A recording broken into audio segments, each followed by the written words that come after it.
Thanks so much for listening to the Everything and Anything and a Bit Gay podcast. I'm your host, Zach Randles-Friedman. I'm going to start off before we get into my guest today and just talk about how this has been one crazy week. You know, when you have those weeks where you're just like, I can't wait for the week to be over? That's been my week. I try to stay positive as much as I can. And sorry I keep looking over there, but I have a podcast studio room and there's a door, and somehow the cats have learned to open the door even though there's no handle on the door. It's just a turn knob, but they have learned to now come into the door. So now I have no privacy in my podcast room. So, okay, that's interesting. Maybe a ghost opened the door for them. Who knows? But I have had one of those weeks that we all have once in a while where it just feels like it's been insanely busy. You're thinking, what else could possibly happen that could take me off the course of what I'm need to do? And how can I have this much work to do and this much podcast stuff to do and this much laundry to do and this much house cleaning to do, and it's freezing outside in Boston. Like, you don't even want to go outside to the mailbox to get your mail because it's that cold. And maybe I have a little bit of the February blues, the winter blues, because I'm sick of not being able to go outside and ride my bike or take a long walk, which is what I love to do in the spring and summer and fall, because there's still snow on the ground, because it won't melt, because it will never get above freezing here. Oh, so that's me, and I'm done my complaining. And, that's what a therapist is for. So I maybe need to talk to a therapist or talk to my therapist a little bit. But, I have a guest that's on today that helps people with issues that they're having. They could be feeling burnt out. I'm not feeling burnt out, but people that are feeling burnt out, they could feel, disconnected from people, disconnected from the world, disconnected from their family or coworkers or their partner of life. And people go through these stages. I've gone through those stages where I felt disconnected from people, or I felt disconnected from a job that I was doing, or, relationships. Sometimes, even though we've been together for 27 years, I felt disconnected with my husband at times. 27 years, it's not always rainbows and unicorns and balloons in a relationship. You go through these ups and downs. And my guest today, his name is Nikki, and we kind of talk about some of that. And we also get to a really fascinating conversation about the Telepathy Tapes podcast. If you haven't listened to that, you have to listen to it. It's such an amazing podcast series where it's these children that don't speak. They have autism and they don't speak, and they are able to do telepathy, usually with their parent of theirs. And they do these tests and they film it all and record it all. And there's no way that they could cheat for what they're doing. And it's so fascinating. And me and Nikki, we talk about that because I love those type of podcasts. I love this serial podcast. I wish that would come back. They did a couple of seasons of that. And I remember I was living in New York during the time of one of them. And I would do a walk in Central Park every Saturday and Sunday. Like, I'd do this big loop. It was like I think I ended up doing like a 6-mile walk from my apartment to Central Park, around the reservoir, back down to the end of the park. And I would listen to one or more episodes during that time of my walk. And I just remember it was such a great time. And I loved that walk and loved listening to that podcast. And podcasts are so amazing. And I'm so glad I get to do this as part of my life now. So I hope you enjoy my episode with Nikki. And if you're having a bad week, Hey, we're together in this, so everybody has it. And then, next week or even tomorrow will be better. That's how I'm looking at it. Thanks for listening. Hi, thanks for joining me on the Everything and Anything and a Bit Gay podcast. Today, I have my first guest from Singapore. Welcome to the show, Nikki. Thank you. I'm so excited to be here. So I have been to Singapore twice in my life. It is a very long flight from the United States, but it is some of the best food. There is a black pepper crab and a chili crab that I dream about, and because they're both so good. And the one thing I don't dream about though is the durian fruit. I do not dream about that ever. You don't like our durian?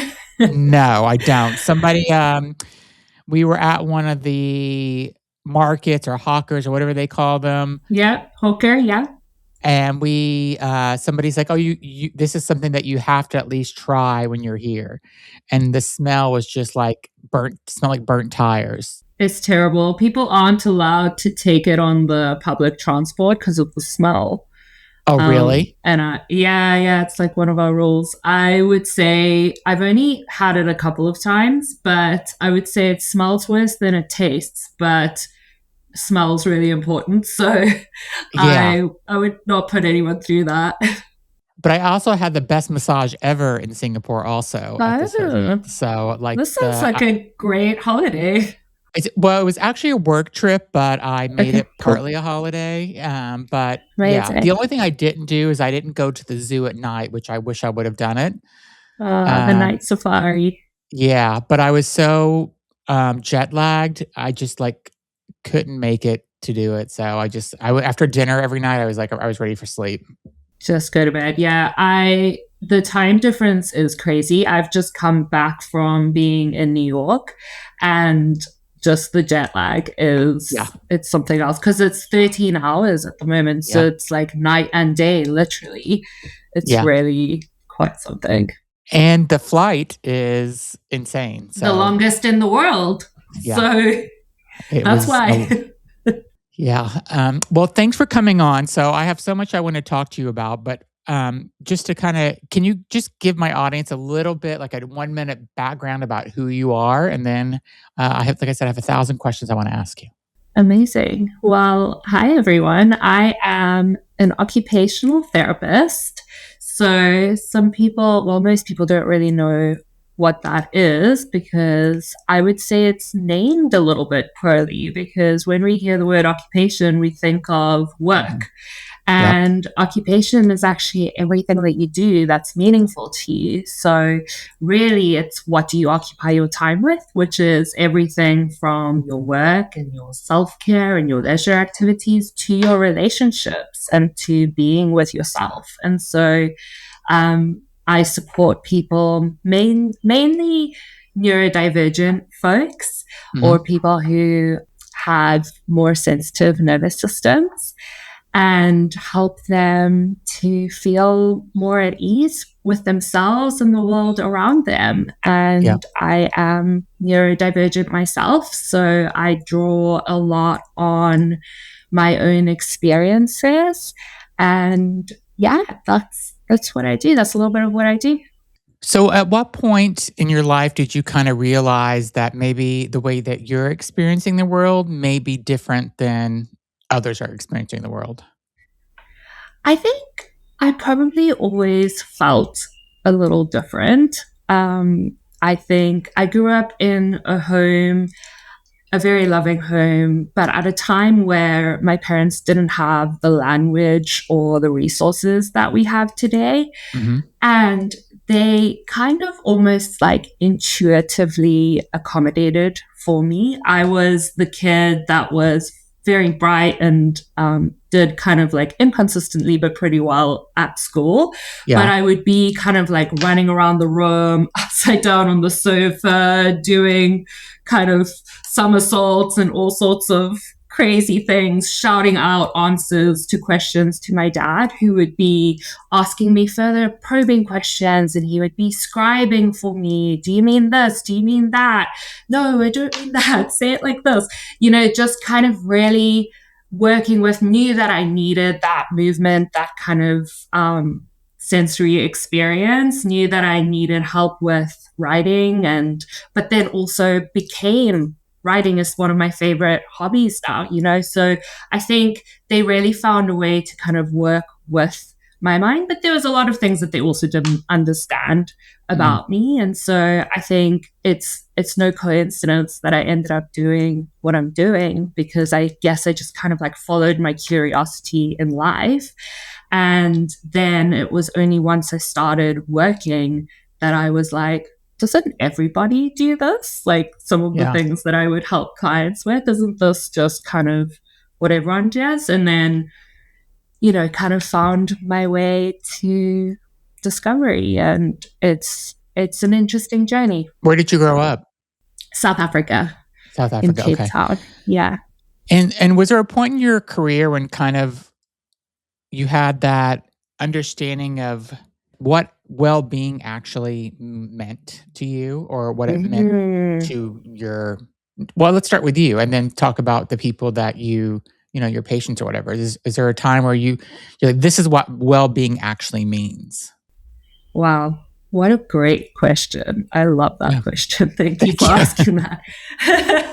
I think it's a continual journey. I think that I'm still discovering what it means. And because there's always a deepening into your understanding of these things. I think that there was a point where I got really burnt out from working in systems where the expectation was that we were going to fix people, and where there was a real heavy medical model, what we call a medical model, where really what we mean by that is an emphasis on everyone needs to be a particular way, and that this is what healthy means, the standard. And actually, there's so much more to well-being. And the way that those standards and certain environments, a lot of environments that we operate in are set up, I don't think that it really works for most people. I think there's very few people that operate in that way. And so what I am discovering and continue to discover is that well-being is something that fluctuates over time. It's really about our capacity to meet each moment. It's something that is based on our strengths. So we all build our lives on our strengths. And it's more about our capacity to meet each moment than it is about fixing ourselves. And so I think if we come from a place of embracing who we are and kind of becoming a friend to ourselves, rather than standing behind with this whip of you must do better, it's a very different approach. And the other piece that really has become very important to me recently is this belief that we seem to have that there is a space where everything is easy and there's like a permanent ease in our life. And where is that? I want to go there. Where is that, right? Yeah. I would love to go there. It doesn't exist, is the reality. And I think a lot of our pain and suffering comes from that belief, this belief that exists. And the reality as being human is a challenge after a challenge. And we can meet those challenges with more ease, but we have to meet them and we have to accept that that's part of being human. So, yeah. So, I mean, like relationships and, your environment, your job, all that stuff kind of, impacts your nervous system and who you are. So what do you think is unique about what you do to kind of help people adjust to that?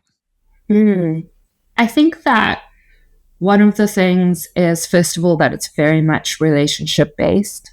So I believe that our challenges develop in our relationships from an early age. And I also believe that we heal in relationship and that we find ourselves in community. And when I show you that it's safe to hold space and that your challenging experiences are safe, like it sucks that there is pain and anger and grief and suffering, and it's safe and you will survive it. So when I can show you that in community with you, that's how you learn to do that for yourself as well. But we Yeah. continue to do it in community. What's the first thing you do when something challenging happens? Often we call a friend, right? We call Yeah. our siblings, whoever we feel close with. We voice note, we text each other.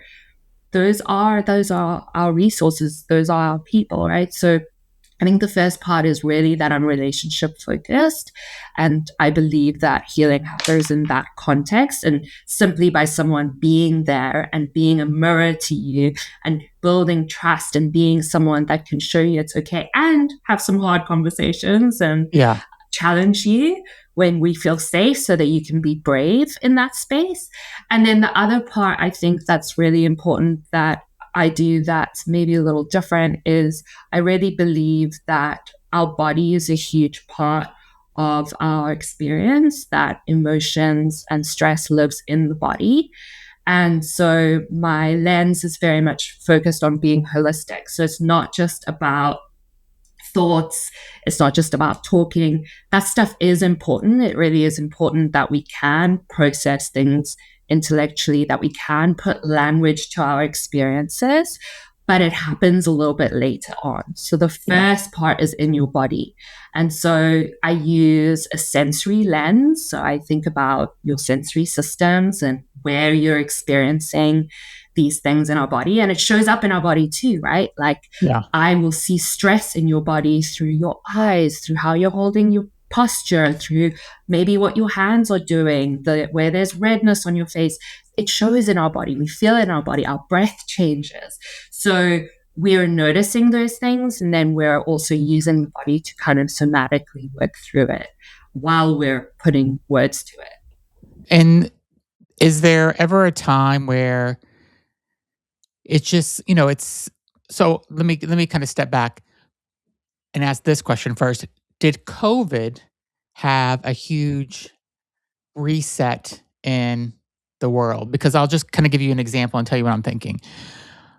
I I feel that myself, since we were, in lockdown for so long, and were you in Singapore during COVID?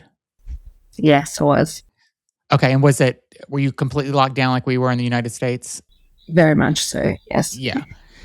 So, during the lockdown, I think that it changed my relationship with everything. So, I was working at home part time and then going into the office a couple of days a week. And then whenever COVID happened, I was at home full time and I never wanted to go back to an office again. Right. So that was the first thing. But it also, I think the biggest impact that it had on me was that I get, and I don't, and I always think about this whenever, and I just, during the holidays, I thought about this. Whenever I am in a situation where it's so much socialization, I need like downtime afterwards. And I don't know if it's my age, that it happened because of my age at a certain point where you flip a switch and you're like, yeah, I'm not that social person anymore. Or if it truly was, I got so used to not being around so many people and I like it now. Like, and I don't need to go out 5 nights a week anymore or 7 nights a week or even 2 nights a week. I don't need to go out at all to Mhm. really. There's some weeks where I don't need to go out at all. And Right. during, like, the holidays, being around family was amazing, but after that stretch of, like, day 4, I was done. Like, Yeah. I couldn't You're wait to like, get I home. need some breaks. Yes. Yeah. And I'll just kinda tell you that my husband definitely changed because will go he has no desire to go out and do anything anymore. Like, he works, but he has no desire to go out to dinners anymore. He'd rather go to a brunch or a lunch with somebody and then come home. He doesn't have a desire to go out and be social, like, and have drinks or anything like that with Yeah. anybody. And he also, when he does go, like, on a trip with friends or with us, he'll come home and he'll need, like, a 2 or 3-day decompression where there's, like, Yeah. and I mean a real decompression where he could lay in bed and just watch TV and nap for, like, 2 Nothing. days, nothing. And so, is that normal? Mm. what is normal? Yeah. I you know what comes up for me in that is I wonder how much we were suppressing our needs and masking our needs Uh, prior to COVID yeah. because there just was no other way. So, and I think this is something that's so common is this idea that we kind of put on this mask. I often think about even like when the weekend is wrapping up on a Sunday, when Hmm. we kind of get those Sunday scaries. I think Yes. part of that is that transition to the week where now, okay, I've got to be like Monday, Nikki, you know? Yeah. And I think masking has a high, it takes a toll on us Yeah. because psychologically it takes a huge toll. So I wonder if part of it was that there was an imbalance before to maybe we weren't listening to our own signals so much. We weren't aware of how much space and time we need. And we were just kind of on this Hmm. constant wheel. And then COVID was like the opposite of that. And we Yeah. had all of this isolation. And I think there is a little bit of then becoming used to that and losing some of our confidence maybe in socializing Yeah. and adjusting, right? It's an adjustment then back to life after something like that. And as humans, we aren't, or not all of us are very adaptable. Transitions are hard for us, is what I Yeah. mean. And I think the challenge is that we struggle to pace ourselves and we struggle to listen to. We aren't aware of our internal cues, and we wait until we are in overwhelm to Yeah. take that break. And one of the things I really preach a lot, this I can really get on my hill about this, is if we could learn to take care of ourselves a little bit more along the way. If you think of it like a balloon that's just there's air constantly being blown into it, or a Yep. tire that's about to burst, if we could let some of that air out a little bit along the way and be a little bit more aware, have those boundaries, be clear with each other. It's kind to everyone to take breaks, right? Yeah. Then perhaps we would not reach that capacity where we then need 5 days to recover from our Yeah. holiday with our family. But we might Yeah. still, so yeah, I don't think we fully know the effects of COVID yet. It is Yeah. my honest feeling. I mean, even whenever I have to go for work trips and you're with people all day and then you have dinners at night with everybody, and by the by the third night, I'm thinking of a way to get out of it. Like, how can I get Yeah, out of this work dinner? Because I just like I wanna go back to my hotel room and I wanna just, like, watch TV veg. and veg and order room service and, like, do nothing. And then, like, if I could do that one night in the middle of a 6-day work, 5-day work trip, I could, like, get up the next I need the one day, then I could start the next day and I could be fine. I just need that one day to myself, so, Yes, yes. If only we um could like operate work trips in that way, right? Just yeah, give exactly. each other a little bit of breathing space. Yeah, and whenever do you think that people are supporting people more with kind of, the neurodivergence and stuff? Do you think that people are more understanding about it? Because I feel like it's more common now to hear that term than it Mm-hmm. was 10, 15 years 10 years ago even. I feel like it's a more it's out there more, and feel like people are talking more about it, and from just, having family members that struggle with this, children are now being diagnosed with this where, whenever I was growing Mm-hmm. up, you never heard that word. You never would hear Yeah. this. But you also, there's a lot of things you didn't hear about. And I think that, do you think it's becoming a more people are just more educated and it's more mainstream now? Yes, I think that there has been a huge movement, especially online. We Yeah. have social media to thank for a lot of that, I have to Yeah. say. There's more of an awareness and there's a lot of advocacy work that has been done.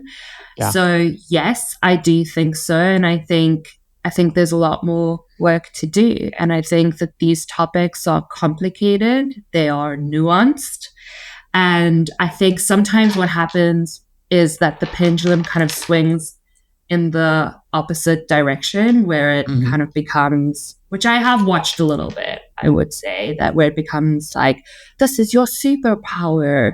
This is the best thing about you. Oh Actually, yeah, that's the best way to be. Everyone, I wish everyone was like, or everyone is like this. That's the other one yeah, that I hear a lot. Everyone is yeah, a little bit neurodivergent. And I actually think that there's a more balanced way to look at it, because yes, there are things about being neurodivergent that make you amazing, that are incredible strengths. yeah, And it's hard, and the world is not set up for that. yeah.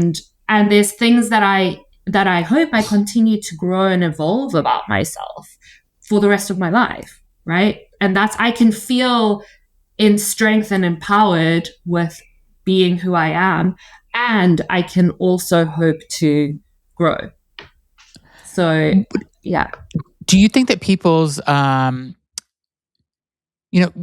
there's a lot of talk about companies about, work-life balance, how important that is. Mhm. And, well-being programs that a lot of companies have. I'm not talking about any, I think it's a lot of companies have, or larger companies or medium-sized companies have these type of things where, work-life balance is they're saying these things to get people recruited to come work there and stuff. And, Yeah.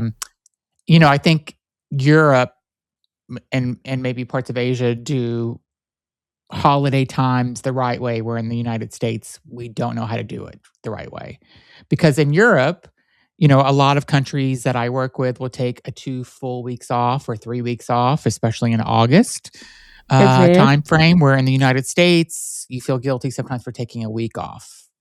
Yeah. It And sounds like people really take very little time off in the US.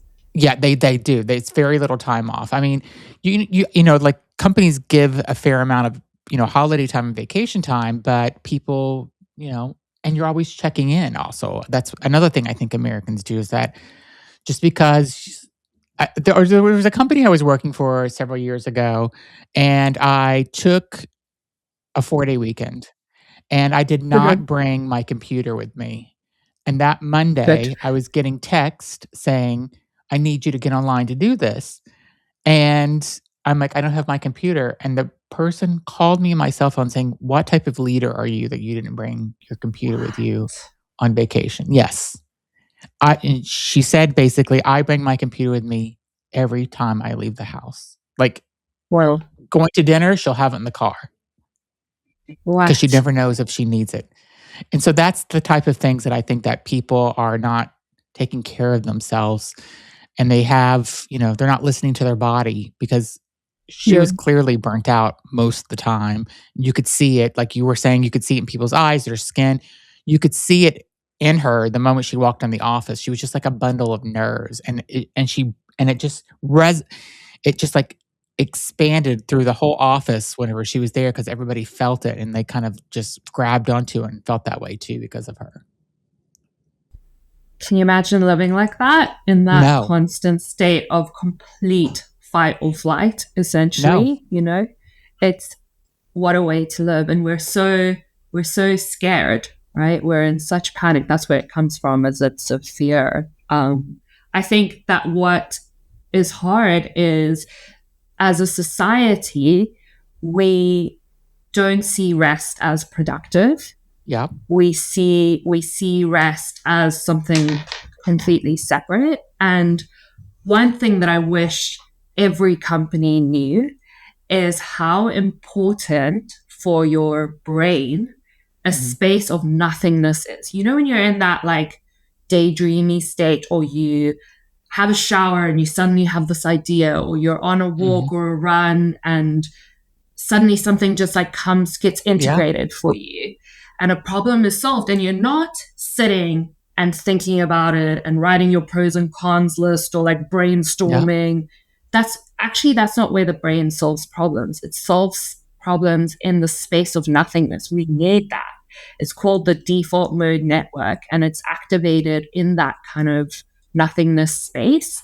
And it's incredibly important for us as humans. And we don't prioritize it. We think of even our like hobbies become our side hustles, right? Like I know exactly what you mean. Yeah. it's like, when did you last just like pick up a crayon or a piece of paper and just scribble something for the sake of it, right? When did you last do something because that in itself has meaning? That process in itself allows you to integrate things. We're people who, human beings, we love symbols. Symbolism is a big part of our processing. Through doing things like art, we process a lot and ideas come to us. So I wish that more people knew that, because I think then we would create a lot more space in our lives, and that in itself is productive. But we kind of want to like stretch every minute. And even when you were talking about how companies prioritize wellness,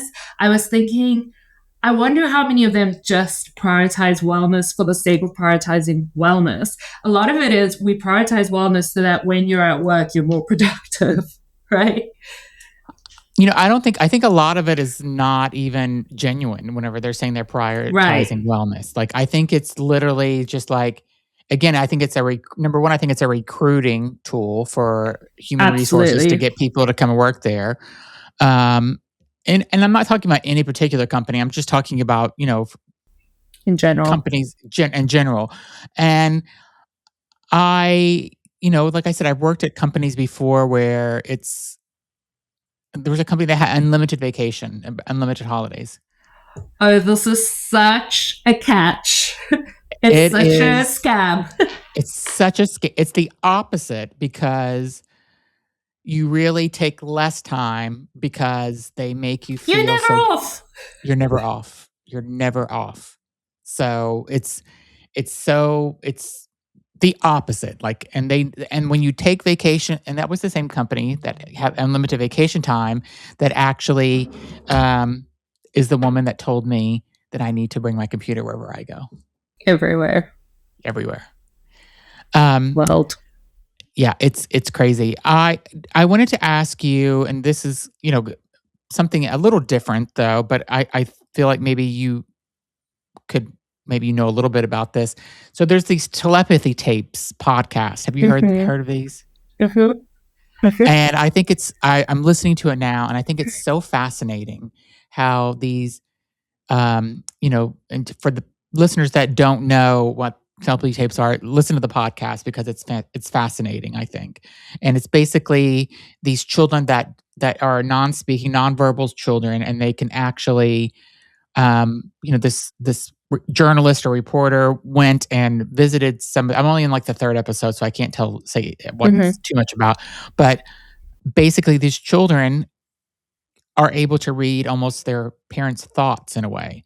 And they did all these tests where there was like they were in an other side of the room or behind a wall, and they were able to exactly like solve math problems, say the color, like all this stuff. What do you think about that?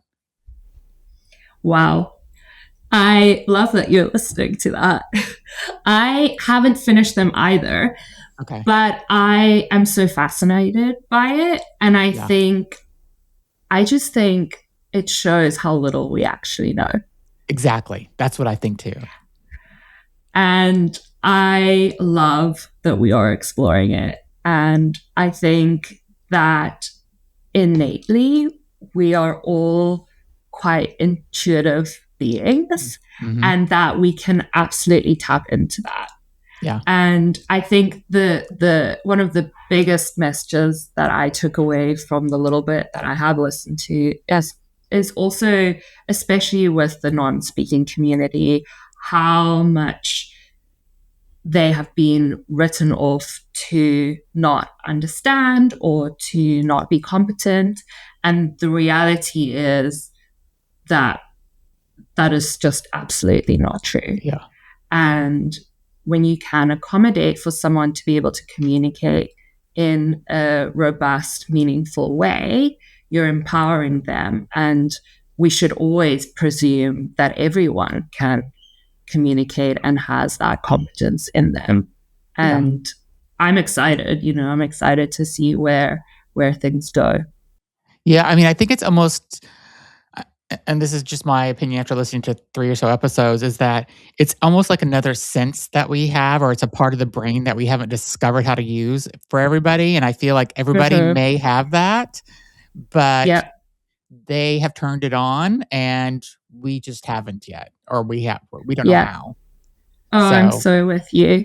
I'm so with you. And there's beautiful research, even, which is not, it's like on a similar vein that I am really interested in, that talks about how we can feel each other when we're thinking about each other. mhm. And when you have it's happened to all of us where you're just thinking of someone and suddenly you get a text from them or something like that, right? Yeah, And there's so much research that supports that we feel each other's intentions before we feel each other's words. And it's a lot about our nonverbal expressions. It is. And I think most people can sort of get on board with that I yeah, can feel your like we have micro facial expressions that are subconscious, right? So I can feel when you are disgusted by me before you can say something or arrange yeah, your face in a way that doesn't show that. There's a little expression for each of those,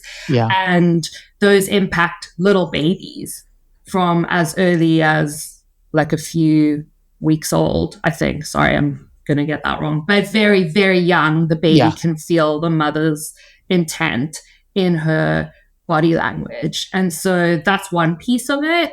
And there's growing evidence that before you walk into a room, so I will, as a therapist, one of my kind of practices is that before I go into a session, I really bring the person that I'm working with up in my mind, and I really hold them there, and I hold my positive intent and my loving intentions for them, because when I go into that session, they feel that. And whether you believe that they actually feel it before that, or whether it changes my nervous system in how I show up, it yeah, doesn't matter really, right? Because the love is there.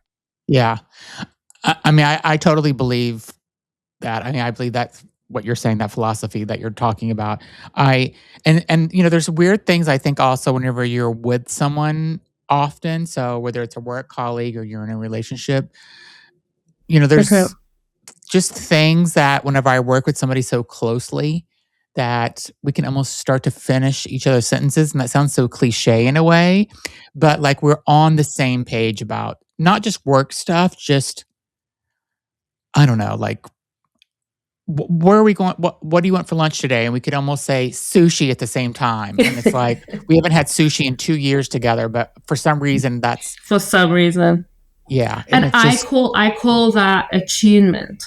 Like you're attuned to each other. yeah, And we think that the stuff is conscious, but so much happens below consciousness. yeah, So how do you explain that in any other way? And I love that idea of attunement, because it's like a resonance. When you have a tuning fork and the yeah, other fork kind of starts to vibrate, there's a yeah, resonance with each other. And that's scientific. It's not yeah, just some woo-woo stuff. yeah. What do you think about? I don't get political on my show. I try not to, but after being, and I'm sure you hear everything that happens, but after being in New York and stuff, I'm sure you probably saw some news and stuff that's happening. What do you think that's doing to people in everyday life? Our poor nervous systems. Yeah, I just think we were not designed to constantly be in a state where we are being hit by crazy, crazy news. And if you think of the way social media is designed, hmm, you are getting cute puppy, cute cat, genocide. yes, It's within seconds of each other, yeah, and in the most kind of intense ways, because that's how content is designed. I just don't think that that's how we were supposed.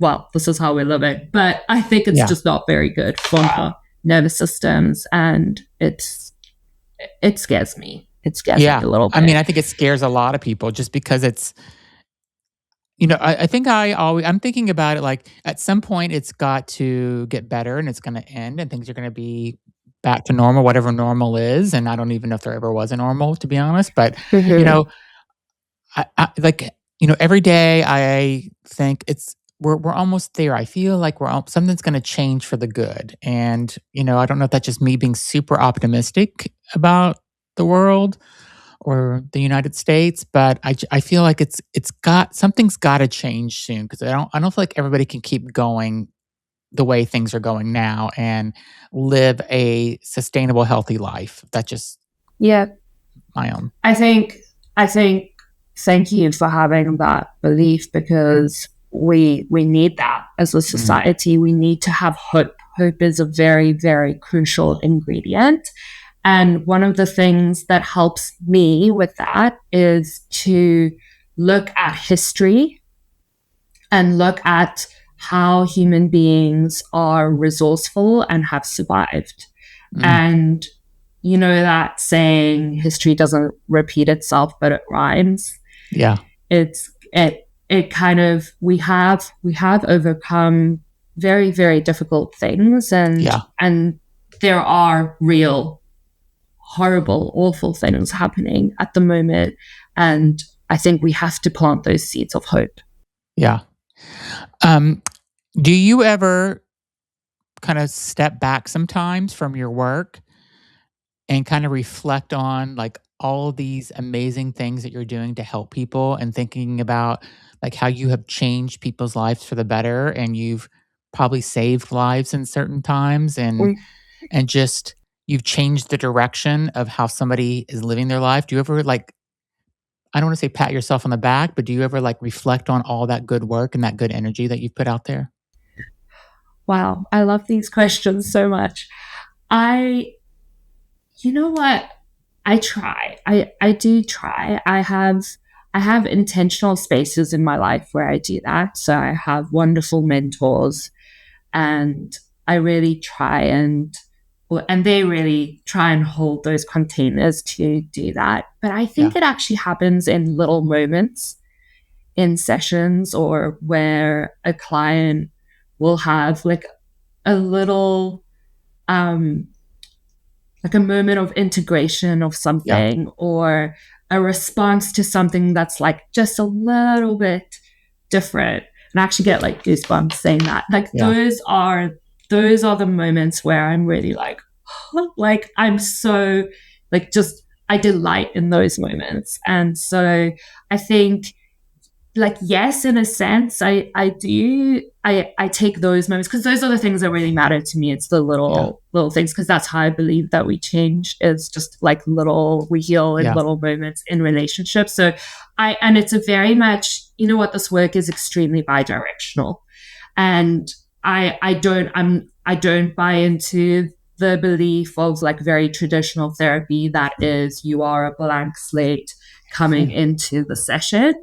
We're human beings. So Yeah. I am as affected by this work as my clients are, I would say, and I'm transformed through it. So I'm like constantly learning stuff.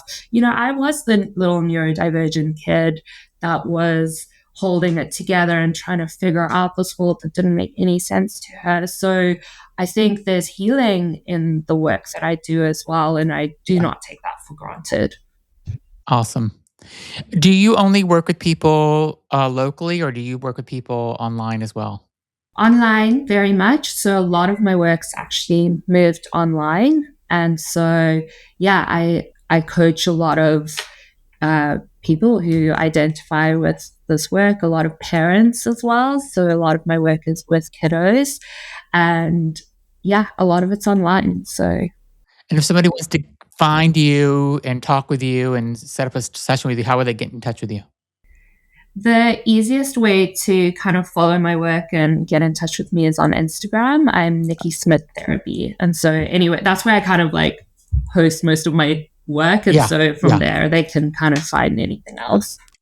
And so, for anybody listening to this or watching this, I'll put that in the description of the podcast or the video, so you can go and you can follow you can follow Nikki and see what her work is and reach out to her. So thank you so much for being on. You're like you were so fascinating, and I'm so glad we got to talk about this. And like I said, what the work you're doing is so important. So I'm glad you're there, and I'm glad you came to talk. Well, thank you so much for holding the space and for your beautiful questions. A lot of those have never been asked before. I absolutely love talking to you. Great. Thanks so much for being on. And if this episode resonates with somebody that you think would like to hear it, please forward it and leave a comment. Thanks everybody for listening, and check back in a few days for a new episode. Thank you.